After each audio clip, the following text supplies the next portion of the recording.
आज हम आदि शंकराचार्य का बर्थ एनिवर्सरी को हम थोड़ा सा सेलिब्रेट करेंगे। क्योंकि आदि शंकराचार्य का जयंती अगर हम सेलिब्रेट नहीं करते हैं तो ये सनातन धर्म का ये होगा। इसीलिए आज हम जो भी फेस्टिवल सेलिब्रेट कर रहे हैं, आप जन्माष्टमी बोलिए, श्री राम नवमी, दशहरा, कुछ भी गुरु पूर्णिमा, कुछ भी हिंदू मत में जितने भी फेस्टिवल्स आप सेलिब्रेट कर रहे हैं, ये सब आदि शंकराचार्य के ही वजह से ये सब फिर से पॉसिबल हुआ। तो हम स्टार्ट करते हैं। हम आदि शंकराचार्य जिनको हम जगत गुरु बोलते हैं, जगत गुरु कहा जाता है आदि शंकराचार्य को। तो आदि शंकराचार्य का जन्म क्यों हुआ पहले देखते हैं, क्यों आना पड़ा।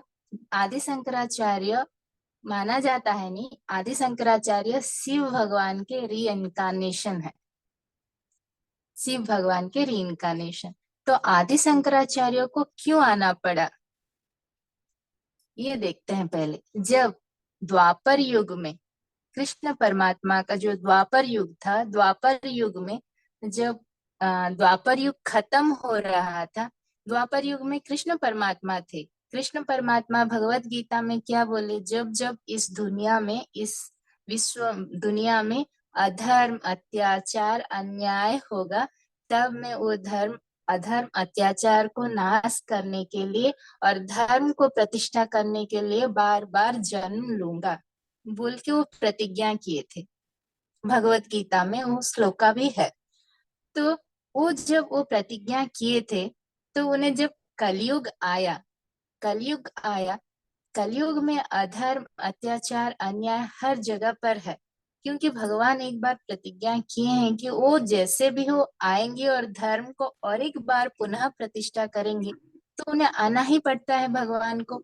तो भगवान को आने के लिए उनको एक उपाधि चाहिए। उपाधि मीन्स एक शरीर चाहिए। तो आते हैं उस शरीर में, एक अवतार लेते हैं, और वो अवतार में उस, देखिए कोई भी अवतार लिए हैं, राम अवतार लिए हैं, कृष्ण अवतार में लिए हैं, हर अवतार में एक राक्षस का व अन्याय अत्याचार का वो वध करके वहां से धर्म को रक्षा करते हैं।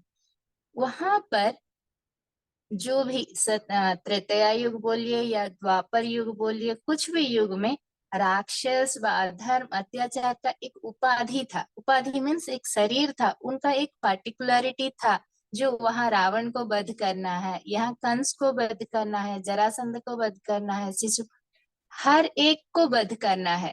अधर्म को, जो जो अधर्म, अत्याचार, राक्षसों को वध करना है। क्योंकि वहां राक्षस का एक उपाधि था, शरीर था, तो एक पहचान था, उसको वहां वध कर देंगे। ठीक है, द्वापर युग तक। द्वापर युग के एंड के बाद लेकिन ये राक्षस जो है, राक्षस क्या है, देवत्व और राक्षस दो गुण है। देवत्व मीन्स आपका दया, दया, करुणा, सेवा, धर्म, ये सब देवत्व है।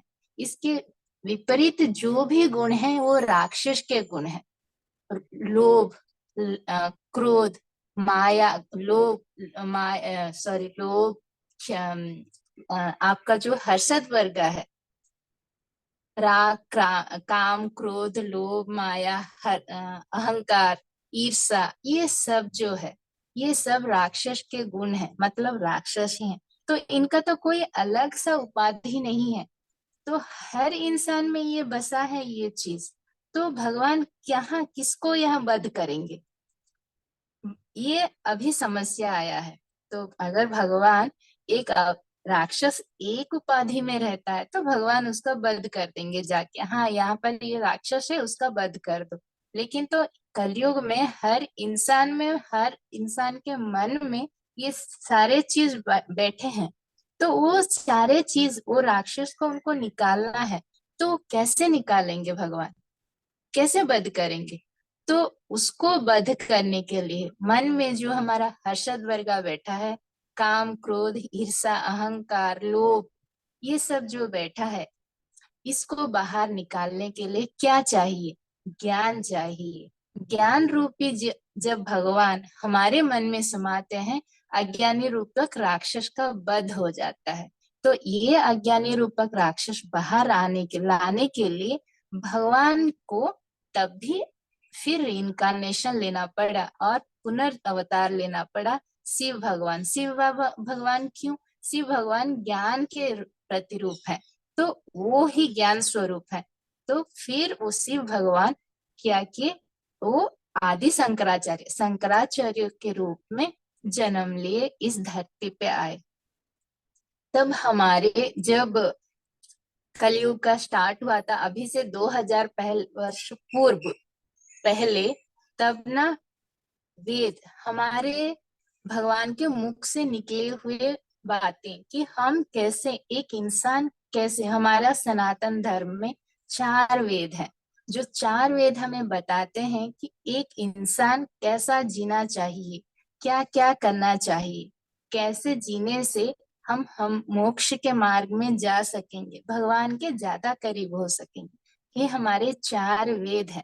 जो 4 वेद को प्रामाणिक 100% 4 वेदों को प्रमाण करके जो धर्म चलता है वो है सनातन धर्म। सनातन मीन्स सबसे पहले, ना इससे पहले कुछ था, इससे पहले वो हमेशा था, वो एक जीवन विधान है सनातन धर्म। ये कोई एक जन का मत नहीं है, ये सनातन धर्म है। तो ये सनातन धर्म को 4 वेदों को प्रामाणिक लेके सनातन धर्म चलता है। हमारा जो हिंदू सनातन धर्म बोलते हैं हम, ये 4 वेद है, ऋग्वेद, सामवेद, यजुर्वेद एंड अथर्ववेद।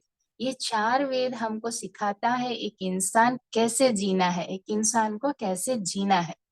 तो 2000 साल पहले क्या हुआ, तब बहुत सारे मत जो आए, नियर 72, मतलब आपके 72 धर्म आए, जो वेद को, ये वेद जो है, वेद को प्रामाणिक लेके बोल रहे थे कि वेद ही का प्रमाण को लेके ये धर्म सही है। तो लोगों में इतना सारा कंफ्यूजन क्रिएट हो गया कि ये कौन सा धर्म को फॉलो करेंगे। पहले तो जब कुछ भी नहीं था तो सब ठीक था, व्यवस्था थी।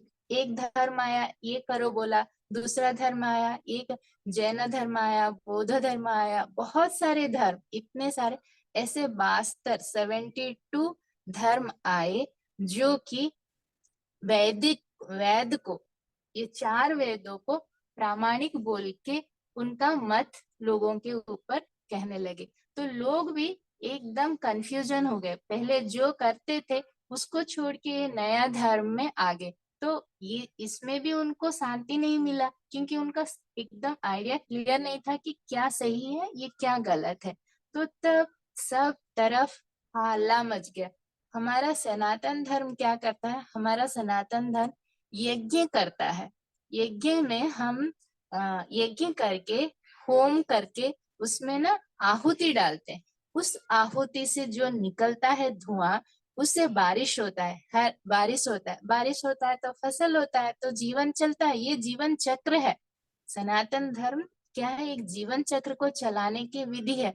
तब यज्ञ आदि सब बंद हो गए, सब लोग अहिंसा, विभिन्न प्रकार यज्ञ को बंद हो कर दिया, कर्म कांड सब बंद हो गए। तो इसीलिए भगवान सब रूठ गए, देवता जितने थे सब, बारिश बंद हो गया, फल मतलब कोई फसल नहीं, तो लोग कैसे जिंदा रहेंगे। तो भूमंडल में हाहाकार मच गया। तो इसीलिए भगवान को फिर उस धर्म, वास्तव जो धर्म है, 72 धर्म है, ये धर्म सभी को फिर खंडन करके सनातन धर्म को फिर से प्रतिष्ठा करने का एक प्रयास किए थे आदि शंकराचार्य, और प्रयास में वो सफल भी हुए। उस सफलता का ही फल है जो फिर आज सनातन धर्म इतने गर्व से विश्व में विश्व भर में फिर से लोगों के साथ, लोगों के पास, और लोगों के हर लोग सनातन धर्म को अपना रहे हैं। तो ये सनातन धर्म है। तो जब पहले मैं जैसे बोली थी कि कर्म कांड सब बंद हो गया, तो पहले क्या हुआ, शिव भगवान ने बोले कि नहीं, शिव भगवान के 2 पुत्र रहते हैं ना, कार्तिक, सुब्रमण्यम स्वामी और गणेश। तो वो कार्तिकेय को भेजते हैं, कार्तिकेय में सुब्रमण्यम स्वामी, वो आते हैं कुमार भट्ट नाम से। कुमार भट्ट नाम से आके वो फिर से कर्म योग स्टार्ट करते हैं।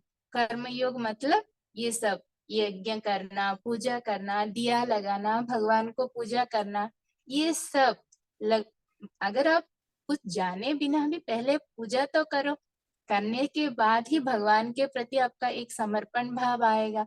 तो यही सब पहले ये स्टार्ट किए कर्म कांड, धीरे धीरे कर्म कांड। इसके बाद विष्णु भगवान भी आए एक अवतार लेके, वो मंडल विष्णु नाम से। उनकी वाइफ आई सरसवाणी नाम होके। तो ये सब अवतार लेके आए पृथ्वी के ऊपर, फिर से सनातन धर्म को रीएस्टेब्लिश करने के लिए। इसके बाद आदि शंकराचार्य आए इस धरती पे। तो वो आने से पहले कितने लोग आए? कुमार स्वामी आए और विष्णु आए, सरस्वती आए। इसके बाद आदि शंकराचार्य, वो लोग कर्म सिद्धांत को स्टार्ट किए। तो फिर से यज्ञ सब स्टार्ट हुआ, बारिश हुआ, सब हुआ जैसे हो रहा था। अभी आदि शंकराचार्य क्या है? वो ये कर्म योग नहीं है, उनका है ज्ञान योग। उनको ज्ञान योग बोध करना है। पहले लोग कर्म योग तो समझे, इसके बाद ज्ञान योग को जाएंगे। तो फिर आदि शंकराचार्य का अवतरण हुआ। तो आदि शंकराचार्य कहाँ पैदा हुए? जैसे अनुराधा मैडम ने बोले कि केरला में। क्यों केरला में पैदा हुए? केरला ही क्यों? केरला ऐसा एक स्टेट है, राष्ट्र है, जो भगवान के द्वारा ही प्रतिष्ठित किया गया था। आप अगर जानते हैं कि नहीं पता नहीं, स्टोरी में बोल रही हूँ। परशुराम सुने होंगे, विष्णु भगवान के 10 अवतार में एक अवतार है परशुराम अवतार, जिसमें वो ब्राह्मण है लेकिन वो क्षत्रियों के जैसे युद्ध करते हैं परशुराम अवतार में। तो परशुराम अवतार में वो परशुराम क्या करते हैं? विश्व में जितना है भूमंडल, सभी राज्यों को परास्त कर देते हैं। परास्त करके सभी राज्यों को सर खंडन कर देते हैं। खंडन के बाद कोई नहीं बचता है भूमंडल में, सिर्फ कश्यप प्रजापति रहते हैं। तब इतना वो युद्ध करते हैं कि और कोई नहीं बचता। आखिर में उन्हें पश्चाताप होता है कि परशुराम को, अरे मैं तो एक ब्राह्मण कुल में पैदा हुआ था और क्षत्रिय के जैसा काम किया हूँ, अभी ये भूमंडल मेरा क्या काम है? और मैं ये भूमंडल को दान देता हूँ। दान किसको देना है? फिर देखते हैं कि भूमंडल में कौन बचा है। तो कश्यप प्रजापति बचते हैं। तो कश्यप प्रजापति कौन है? कश्यप प्रजापति हमारे देवता और राक्षस दोनों के पिता हैं। उनके 2 वाइफ्स रहते हैं, दीति एंड आदिति। इसलिए देवता और राक्षस ना, आप अगर सब हमारा माइथोलॉजी को जाएंगे ना, आपको सब क्लियर हो जाएगा। दीति एंड आदिति के वाइफ्स हैं वहां। एक है दीति से भगवान देवतागण और अदिति से शायद राक्षस। तो ये दोनों भाई हैं। तो अच्छा एंड बुरा, हमारे मन में जो अच्छा और बुरा रहता है, दो ही हमारे पास ही, वन फ्रॉम वन फादर। तो अच्छा और बुरा दोनों हमारे बीच में ही है, इसका ही सिंबलाइजेशन वो है। तो कश्यप प्रजापति को दान देते हैं भूमंडल, सब भूमंडल। तो कश्यप प्रजापति दान में भूमंडल पूरा ले लेते हैं। लेने के बाद बोलते हैं, आप तो मुझे दान दे दिए हैं, अभी आप इस भूमंडल को छोड़ के चले जाइए। तो तभी परशुराम छोड़ के चले जाते हैं। अभी जाएंगे कहाँ पर? तो क्या करते हैं, एक देखते हैं कि भारत के भूमंडल में एक समुन्दर के पास एकदम जाके खड़े रहते हैं। वहां एक पर्वत रहता है, उस पर्वत का नाम सह्याद्री, शायद सह्याद्री नाम है। उस पर्वत के ऊपर खड़े रह के उस पर्वत को वहां से बोलते हैं कि अभी मैं कहाँ रहूं जाके।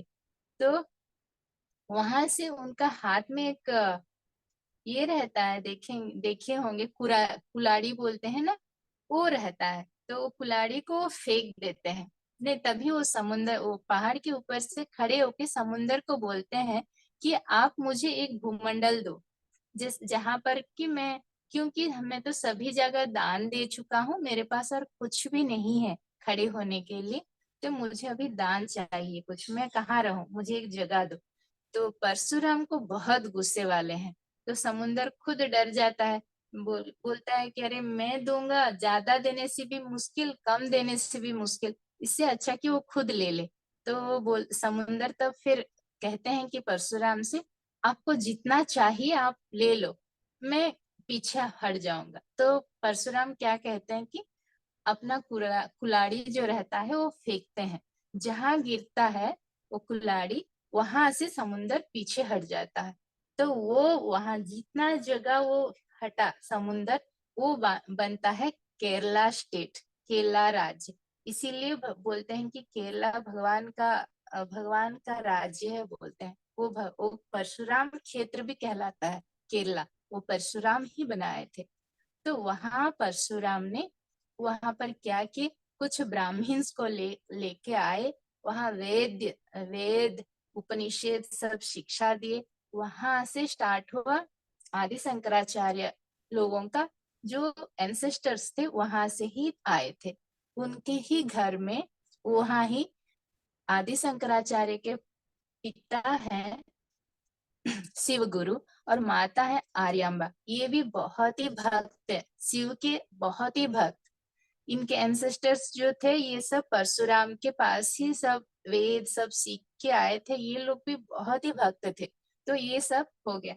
तो इनके पिता थे शिव गुरु के पिता, वो भी बहुत बड़े भक्त और दानी थे। उनका नाम विद्यासागर था शायद, वो भी भक्त है। तो इनका आर्यम्बा और शिवगुरु का कोई बच्चा नहीं था। शादी के बाद बहुत दिनों के बाद कोई बच्चे नहीं थे। तो ये उनके पिता बोले कि आप दोनों वहां से, ये मैं जहाँ बोल रही हूँ शंकराचार्य, ये जगह है कालाडी अग्रहारम, केरला नामक राज्य में, केरला स्टेट में कालाडी अग्रहारम।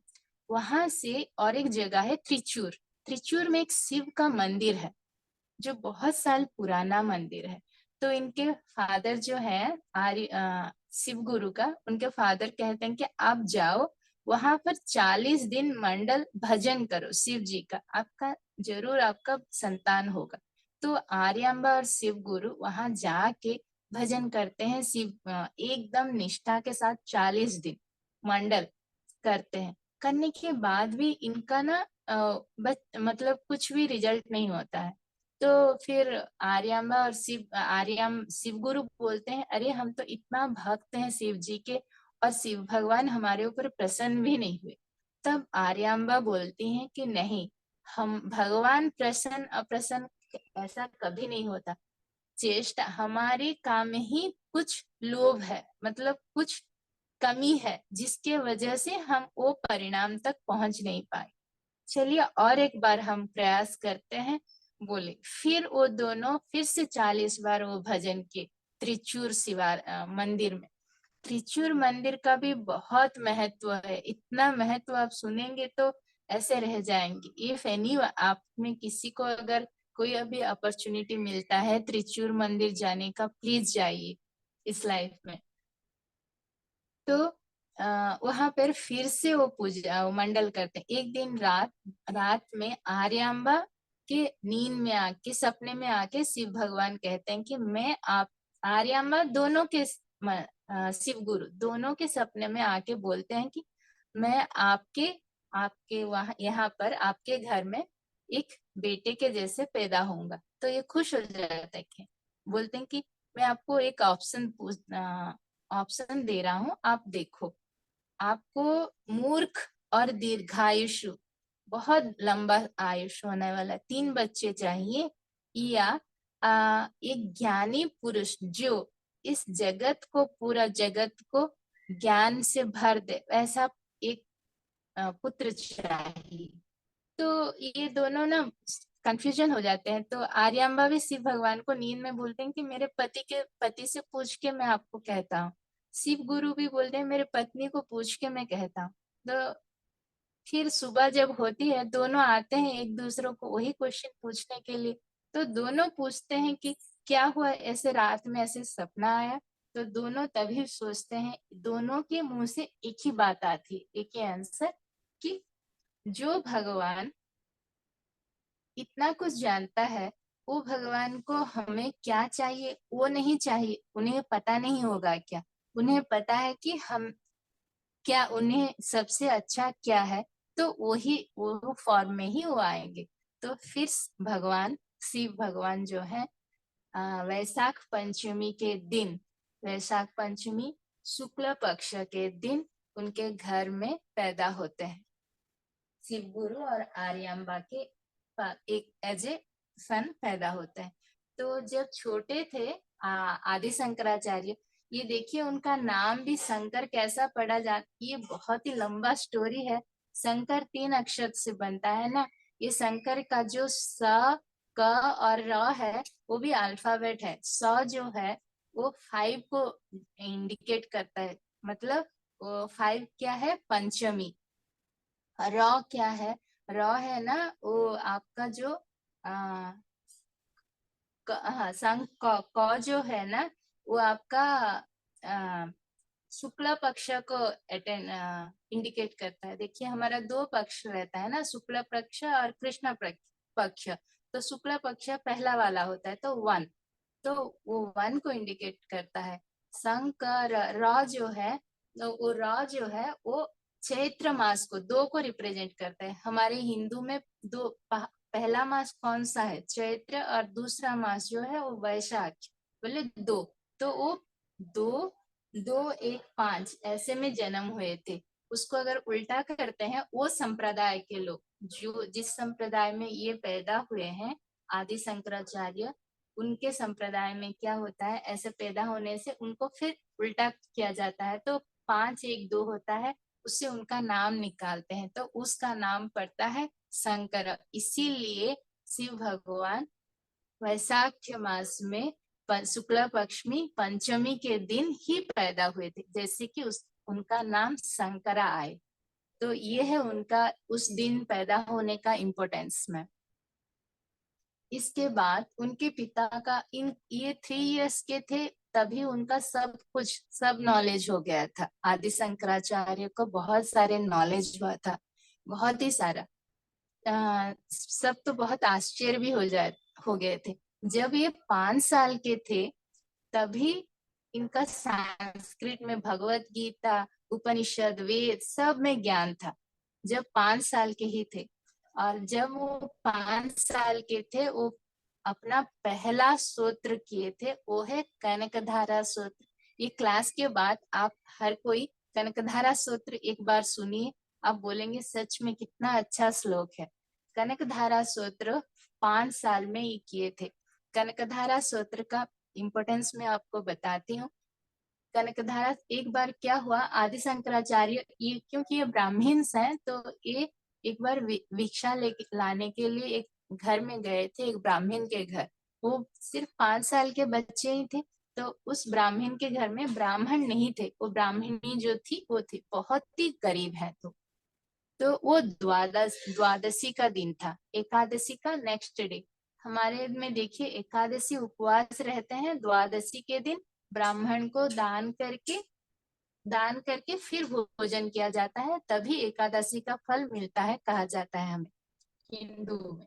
तो वो ब्राह्मण क्या करता है, जो भी एकादशी का व्रत रखता है ना उनके घर में एक आंवला जरूर रहता है, वो पूजा में रखते हैं, वो ब्राह्मण को दान देते हैं वो आंवला। तो उस ब्राह्मण के घर में जब वो आदि शंकराचार्य गए तो उसके पास कुछ भी नहीं था दान दे। माता भिक्षाम देही जब बोले तो उनके घर में कुछ भी नहीं था दान देने के लिए। तभी वो ब्राह्मणी स्त्री ने वो क्या बोले कि मुझे माफ करना सन्यासी, मेरे पास कुछ भी नहीं है, सिर्फ ये आंवला के अलावा मेरे पास और कुछ नहीं है घर में दान देने के लिए, आप रख लो, क्योंकि द्वादशी था मेरे पास था एक, आप ये ले लीजिए दान के स्वरूप में, मैं बहुत गरीब हूँ, मैं आपको कुछ भी नहीं दे सकता। तभी आदि शंकराचार्य क्या किए, लक्ष्मी को, महालक्ष्मी का स्तोत्र किए, महालक्ष्मी के लिए एक ये लिखे। इतना अच्छा वो स्तोत्र के, वो स्तोत्र करने के बाद इतना अच्छा है वो श्लोक, आप पढ़िएगा जरूर। करने के बाद बहुत महालक्ष्मी जी प्रसन्न होके उनको प्रकट हुई। बोले कि हाँ बोलो बेटा, आपको क्या चाहिए, मैं आपको सब धन दूं। नहीं, मुझे कुछ नहीं चाहिए, ये गरीब ब्राह्मणी स्त्री को चाहिए, इनको पास कुछ भी नहीं खाने के लिए। तो नहीं, मैं इनको नहीं दे सकता, क्योंकि इसका गत जन्म का पुण्य का फल नहीं है, इसके पास कोई पुण्य का फल नहीं है, तो मैं कैसे दूं दान, नहीं हो सकता है। तो आदि शंकराचार्य बोले पुण्य का फल नहीं हो सकता, मीन्स दो कारण हो सकते हैं। एक तो वो पुण्य काम किए ही नहीं, दूसरा पुण्य काम किए होंगे लेकिन उसमें रजोगुण होगा। अगर हम कोई भी काम कर्ता भाव से करते हैं, उसका फल हमें कभी नहीं होता है। अगर हम कोई भी काम मैं इसका करता नहीं हूं बोल के करते हैं, तभी उसका छोटा भी, जितना भी छोटा भी काम कर ले, उसका आपको पुण्य लगता है। जब आप बोलते हैं कि ये मैंने किया है, ये इसका वजह से, ये जब कुछ भी दान देते हैं, ये दान मेरा है, ये सब मैं करता हूँ, ये जितने भी अच्छे काम है, इसका इसका ओनली ओनली मैं ही रिस्पॉन्सिबल हूँ। जब ये सब काम करते हैं, वो पुण्य करने से भी करने का जैसे कोई फल नहीं देता है, क्योंकि उसमें आपका कर्ता भाव आ रहा है, आपका अहम आ रहा है अंदर, तो उसका पुण्य फल नहीं मिलता है। तो ये दो हो सकते हैं उसका। तो तभी आदि शंकराचार्य बोलते हैं वो सब छोड़ दीजिए माँ, अभी जो ये ब्राह्मण मुझे ये आंवला दी, इस आंवले का पुण्य का फल उसे दे दीजिए बोले।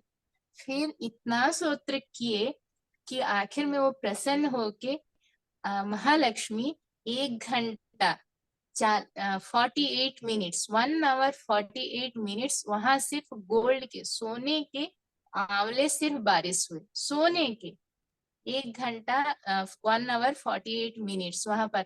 अभी भी वो जगह है केरला में, कालाड़ी में, वहां पर बहुत बड़ा पैलेस है अभी। वहां पर भी कनकधारा, वहां से ही कनकधारा स्तोत्र हुआ था। आदि शंकराचार्य जो बोले थे, वहां पर कनकधारा स्तोत्र का वो पैलेस का नाम भी लिखा है। आप कोई भी जाए तो देख भी सकते हैं, बहुत बड़ा पैलेस है।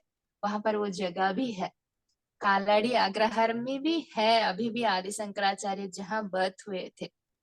तो ये है उनका पहला सूत्र जो लिखे थे, कनकधारा सूत्र, वहां से स्टार्ट हुआ वहाँ उनका।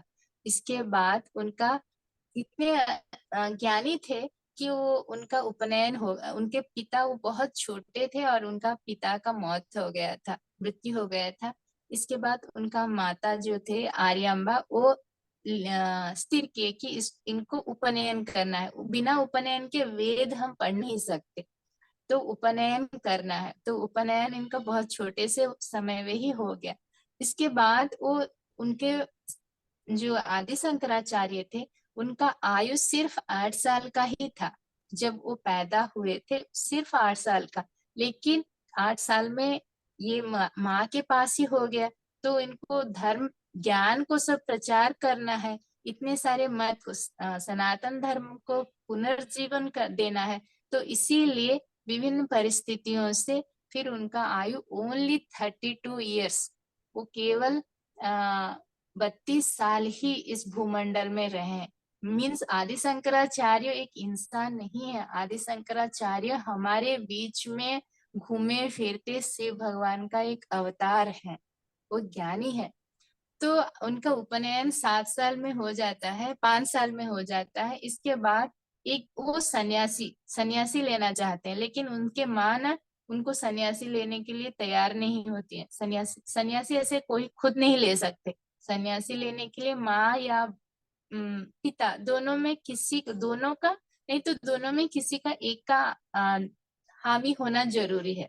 तो उनके पिता तो नहीं है, तो माँ बोलते हैं नहीं, तुम तो मेरे एक ही बेटे हो, मैं तुम्हें कभी सन्यासी लेने के लिए हाँ नहीं बोलूंगा, तुम्हारा शादी करवा दूंगा और तुम मेरे साथ ही रहो।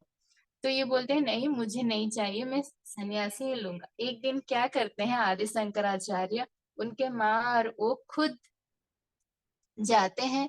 वहां उनके घर के पास पौरवी नाम का एक नदी बहता है, तो उनके घर के पास से ऐसे नहाने के लिए जाते हैं। तो उनके माँ बाहर ही बैठी रहती हैं, आदि शंकराचार्य पानी के अंदर घुसते हैं। तो वहां पर एक क्रोकोडाइल क्रोकोडाइल जो रहता है, वो आके ना उनका पैर को पकड़ के खींच रहा है। देखिए, 6-7 6 साल का 7 साल का बच्चे हैं, तब उनका क्रोकोडाइल पानी में खींच के ले रहा है। तो ये अपनी माँ को हेल्प के लिए बुलाते हैं, मुझे बचाओ बचाओ बोल के। उसके मम्मी आते हैं तो इसके मम्मी भी उनको खींच नहीं पाते हैं, पानी क्रोकोडाइल के मुंह से आदि शंकराचार्य को खींच नहीं पाते हैं।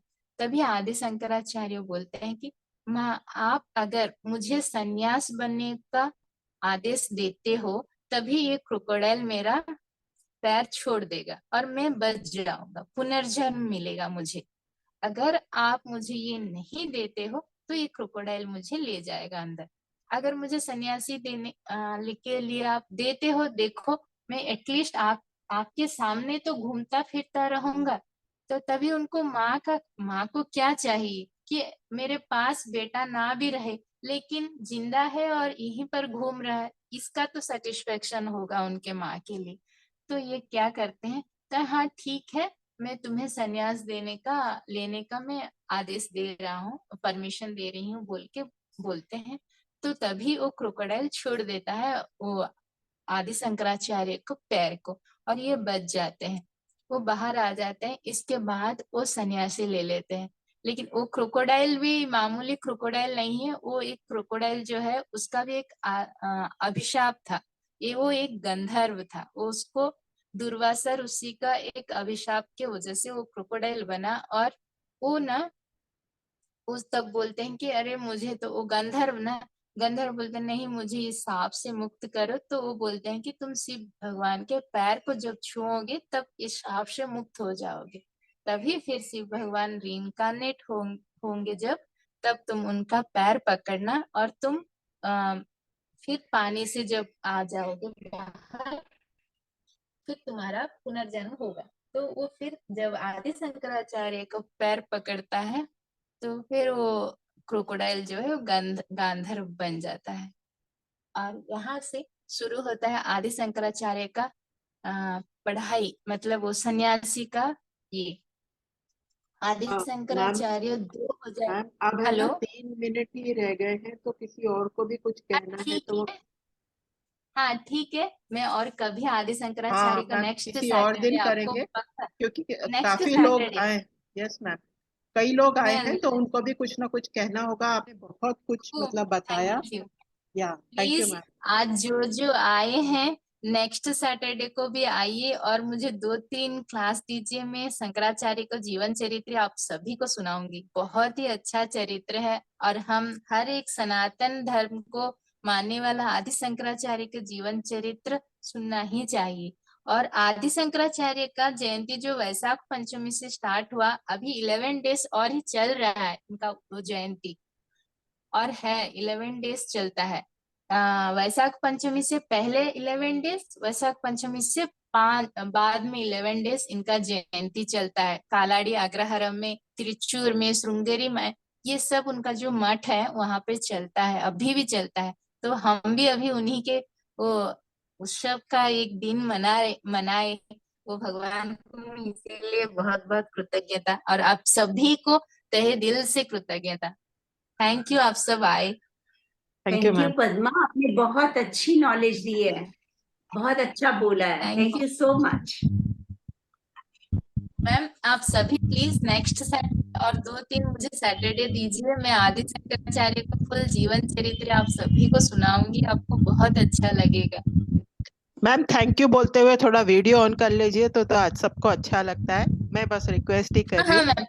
मैम, 1 मिनट मैं बाहर आ जाती हूँ तो मेरा वीडियो और साउंड दोनों दिखेगा सभी को। हाँ, thank you ma'am. Mohanty ma'am भी आज पहली बार। ओ वाह, आज मैंने पद्मा मैम को पहली बार देखा तो वेरी है, गुड, पर बहुत वेरी अच्छा गुड। लगा, बहुत अच्छा लगा वीडियो में। मैम अभी इतना सारा ज्ञान का भंडार है, मैं तो मतलब हर दिन हर सेशन के बाद ऐसा समझती हूँ कि मैं कितनी लकी हूँ कि मैं आपको मिली, चाहे ऑनलाइन नहीं मिली हो। नहीं, ऐसी कोई बात नहीं, आप सब मिले। पहले ना ये सब मेरी बेटी को सुनाती थी, मैं जब भी सुनती थी पढ़ती थी मेरी बेटी को सुनाती थी ये सब, और दूसरा कोई नहीं था सुनने के लिए। तो मेरी बेटी एक ही ऑप्शन थी, उसको स्टोरीज बहुत पसंद है तो उसे ही सुनाती थी। तो वो अभी मुझे लगा कि मेरा ऑप्शन बदले सभी को सुना पा रही हूँ। आपकी बेटियां हैं। नहीं मैम, मैं आप सभी से सीख रही हूँ। ज्ञान में आज ज्ञान आप में ज्ञान ज्ञान में बेटियां ज्ञान के हैं। बेस पे तो हम छोटे हैं ना आपसे, इसलिए कह रही हूँ। मैम, आप सभी आज और हर कोई शाम के वक्त कनकधारा सूत्र लगाते हैं ना, बहुत ही अच्छा लगता है। एक बार सुनिए, उसका प्रोनाउंसिएशन आप सुन के ऐसे रह जाएंगे, इतनी अच्छी। मेरे घर में रोज बजता है कनकधारा सूत्र, त्रिसूक्तम आदि। शंकराचार्य के बहुत सारे कंपोजिशन में बजाती हूँ, उनके लिखे हुए, लेकिन उसमें सबसे पहला कनकधारा रहता है। हर रोज शाम को संध्या वंदन के बाद में कनकधारा जैसे भी हो बजाती हूँ, महालक्ष्मी